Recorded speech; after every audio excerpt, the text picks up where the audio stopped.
Hi everyone, welcome back to our NCAA picks. This is for the Saturday and weekend games. We've already put out our Thursday and Friday games. Let's start in the Big Ten, where the Buffalo Bulls travel to Columbus to take on Urban Meyer, Braxton Miller, and the Ohio State Buckeyes, who are 35-point favorites. Joe, who do you like? Like I said in the past few videos, I really don't like taking teams that have that are big favorites, but this is going to be another one of my exceptions. I think Ohio State is the class of the Big Ten this year. I think Braxton Miller is going to be the Heisman winner. They also have Jordan Hall, who can make big plays, Dontrell Wilson. They had the number 10 rush defense last year, the rushing defense last year. I think Ohio State shuts them down. I don't think the UB Bulls put too much of a fight up.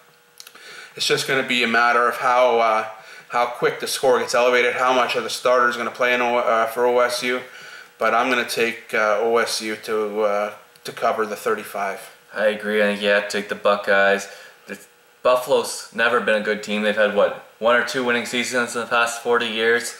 This is not exactly a competitive team from the MAC.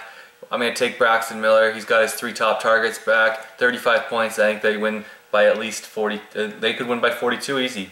Could be 42-0. Let's move to our second game. We have another MAC team traveling to an SEC powerhouse. We got the Toledo Rockets traveling to Florida, take on Urban Meyer's old team, the Gators. What do you think about the 24-point spread for the Gators? I like Toledo to cover here. Toledo's a quality MAC team. I think they got the strongest O-line in the MAC. They've got lots of playmakers returned from last year. I think Florida, I don't think they're built to be a team that blows out teams. Last year, week 1, if you remember, versus Bowling Green, they were 28-point favorites. They only won by 13 last year, so they didn't cover. They have a big game next week. I think they're going to catch them looking ahead a little bit. I think Toledo covers with the 24. And I'm going to go the other way. I just don't see Toledo being able to put up points on a Will Muschamp defense. I think he's one of the best defensive coaches in all of college football. I think that Florida could shut them out, and I really like Jeff Driscoll back for another year starting. I'm going to take the Gators and give the 24 points. And we move to our third game, where we have last year's BCS Buster, the Northern Illinois Huskies, traveling to Iowa to take on Kirk Ferentz and the Hawkeyes. Who do you like? Well, this is the second straight season that these teams are going to meet. Week 1, last year Iowa won 18-17. Huskies returned 13 starters this year. They won 10 games for the 3rd straight year. Iowa's great on D. They ranked 21st on D. They only gave up 19 points per game last year. But I don't know how good their offense is going to be. I'm going to take Northern Illinois in this one, and I'll take them with the +3. I agree. I'm also going to be taking the points. I'm going to be betting on Jordan Lynch. I think he's the best quarterback in the MAC, and I think that we're going to see an explosive MAC offense, or Northern Illinois offense, rack up some points. I think that Iowa could be the worst team in the Big Ten this year. They are a bad squad. That offense is not good. So take the Huskies +3, and we move to our 4th game, battle of the SEC and the Big 12. Mississippi State Bulldogs travel to Oklahoma State to take on the Cowboys. Who do you like? I like Oklahoma State in this one. All my notes are kind of negative against Oklahoma State, but I like them. They lost running back Joe Randall, who had 1,400 yards. They have 2 quarterbacks in Oklahoma State, Clint Schuff and J.W. Walsh. Don't know who's going to start. They're both good. They lost 3 O-line starters, so that could hurt them. But I just think they're too good of a team against Mississippi State to win by 2 touchdowns. Not that difficult. I'm going to take Oklahoma State minus the 13.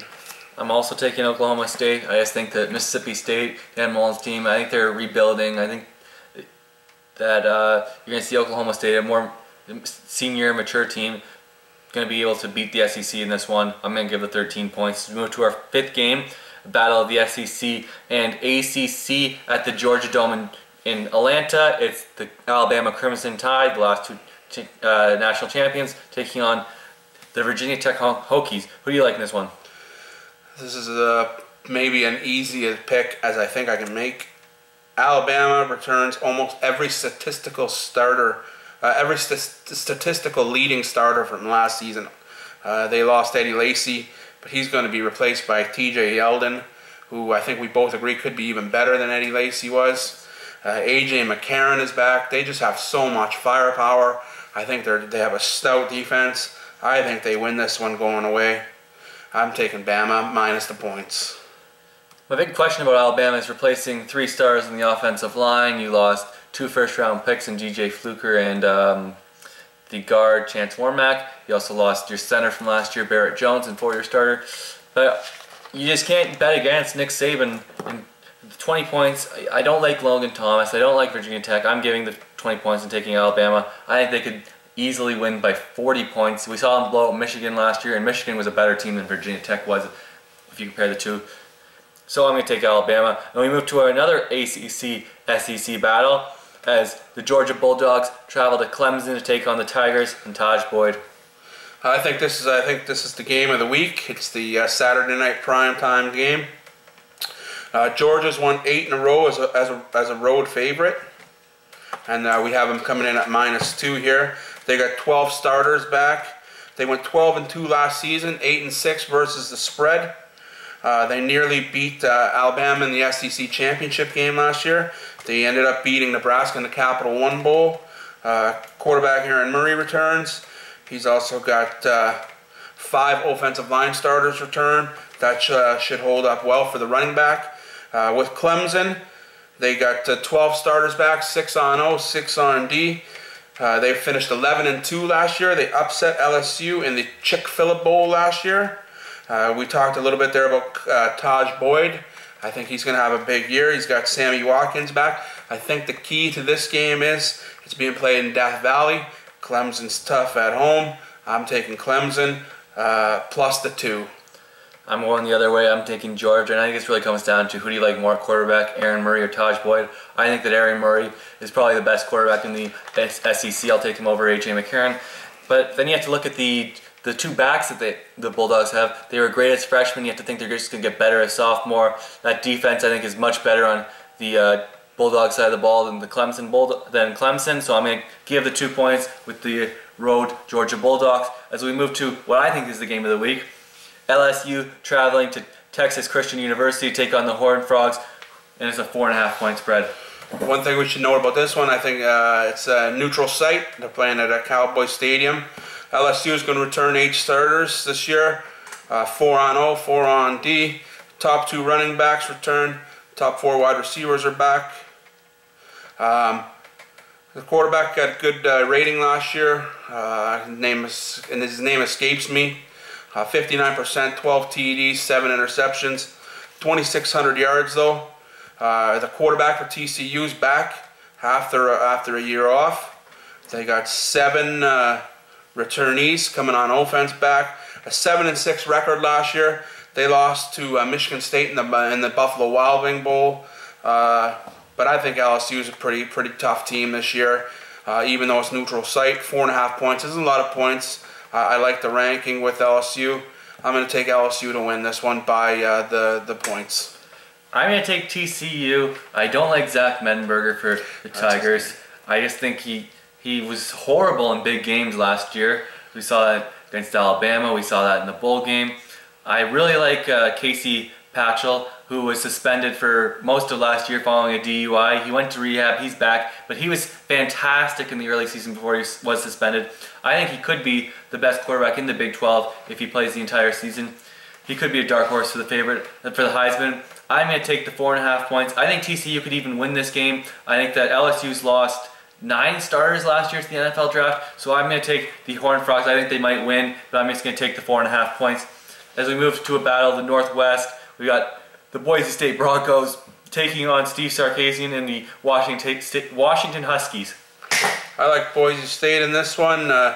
Key to Boise State is going to be their run game. Running back I think it's JY. He's going to be back. Huskies, I think, are going to have a tough time this year. They only returned 2 offensive linemen. They do, however, have 3 wide receivers back. The Broncos are a tough team. I like them. I think they're gonna win this game. I'm gonna take the Boise State Broncos. And I am again going to go the other way. I'm taking Washington. I really like Kevin Price, the quarterback. I really like him over Joe Sethwick. I was very disappointed in Sethwick last year. I just remember watching that BYU game when the defense for Boise State was making it easy for them, and they still couldn't finish and win that game with as they should have blown them out. So I'm going to take Washington. As you mentioned, 3 wide receivers back. I think that offense is going to be firing on all cylinders to start the year. I'm going to take the 3.5. I'm going to give the 3.5 points on the Huskies. And we're going to move to our next game. Nevada traveling to UCLA to take on Jim Mora and the Bruins. Who do you like? I'm going to take, in this one, I'm going to go with UCLA. This is just going to be a quick pick. I'm just going to say I like UCLA because I like the baby blue uniforms. I'm just going to leave it at that. I'm going to take UCLA in this one. I'm also taking UCLA. I think that Brett Hundley is one of the best quarterbacks in the Pac-12. I think that Jim Moore was really good lately with his recruiting classes. He had a great season last year, making it to the Pac-12 championship game, and I expect him to have another strong year as the head coach of the Bruins. So I'm going to take the Bruins minus 21. And we move to about the Big 10 in the Pac-12. Northwestern travels to California to take on the Golden Bears. Northwestern returns quarterback Kane Coulter, one of my favorite quarterbacks in the league. 67% completion percentage last year, 8 touchdowns, 4 interceptions. They returned 8 on offense, 7 on defense. Top 2 running backs returned from last year. Top 3 receivers returned from last year. They finished 10-3 last year. They won the Gator Bowl. Cal, they returned quarterback Jared Gaff, 5 on offense, 6 on defense. But key stat, their 2 top running backs are gone. They do, however, return 4 wide receivers from last year and 3 offensive line starters. I'm going to take Kane Coulter in this one, and I'm going to take the Wildcats. And I am again going to go the other way, taking the Golden Bears. As you mentioned, they have a lot of offensive players back. I'm not sold on this Northwestern team. Yes, they can run the football, but I think that the Golden Bears are going to be a difficult matchup for them, especially heading west. And I think we're going to see California in the 6 points. I think that we're going to take that. We move to our 11th game of the day. The Ohio Bobcats taking on the Louisville Cardinals. Louisville 21-point favorites. 2 names I just want to throw out here: Teddy Bridgewater and Senor Perry. Louisville is going to be strong. Teddy Bridgewater, Heisman candidate. Although I don't think he wins, I think he probably comes second, if not second, third. Teddy Bridgewater is going to have a huge game this week. They have a young offensive line, Louisville does, but what a better way to start than versus Ohio. Ohio's a younger team, not a big name team, but it's good for them to go in there and get some experience. I think Louisville wins this one minus the 21. I'm also taking Louisville in the 21 points. I think we're seeing one of the best quarterbacks in college football, Teddy Bridgewater. He's likely the first quarterback drafted in April's NFL draft, so I'm going to give the 21 points with the Cardinals. And we move to Florida State, traveling to Pittsburgh. The Seminoles 10-point favorites over the Pitt Panthers. Both teams lost big-name players last year. Florida State went to the Florida State baseball team where they picked up redshirt freshman quarterback James Winston, 6'4", 240 pounds. He looks to be a threat this year. They also have a couple other guys that are in the fold there. But I just think that Florida State, coming off the success they had last year, they had a good season last year. I think just coming off the success of last year, although a 10-point road favorite is a tough situation, I just think they match up well, and I think FSU wins the game. I agree. I'm also going to take the Seminoles, giving the 10 points. I like their running back. They got a bunch of guys they can throw out there and get 5-6 yards of carry. They're that good. Yes, they lost some starters on the offense. They lost their starting tackle, Watson, to the NFL draft. They lost E.J. Manuel. But they lost 3 defensive ends to the NFL, I believe it was. Their starting corner. I still like the Seminoles. I think that they got a deep talent to pull from. I think that Jimbo Fisher is a very good head coach. He's had some great recruiting classes. And I'm going to take the Seminoles minus 10 points. And we head to our last game, New Mexico State taking on the Texas Longhorns in Austin. Longhorns 42-point favorites. As I mentioned many times, I don't like to take the teams that have the big spread. But again, I'm going to go against my thoughts. I'm going to take Texas in this one, minus 42. A few things that I like. Texas returns 19 starters. Every offensive starter is back, including quarterback David Ash. I think New Mexico State could be one of the worst teams in the NCAA at football. I just think that Texas is going to come out flying. It's only, you got to just get just over 10 points a quarter if you want to beat the 42 spread.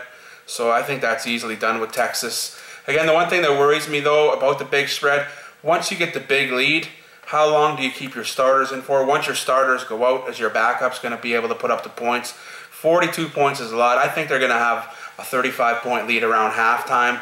So I'm counting on once the backups get in, they can maintain the 35-point lead. Maybe get a couple extra touchdowns. Hopefully get a couple extra touchdowns to get that 42-point spread covered. I'm going to stick with Texas minus 42 points.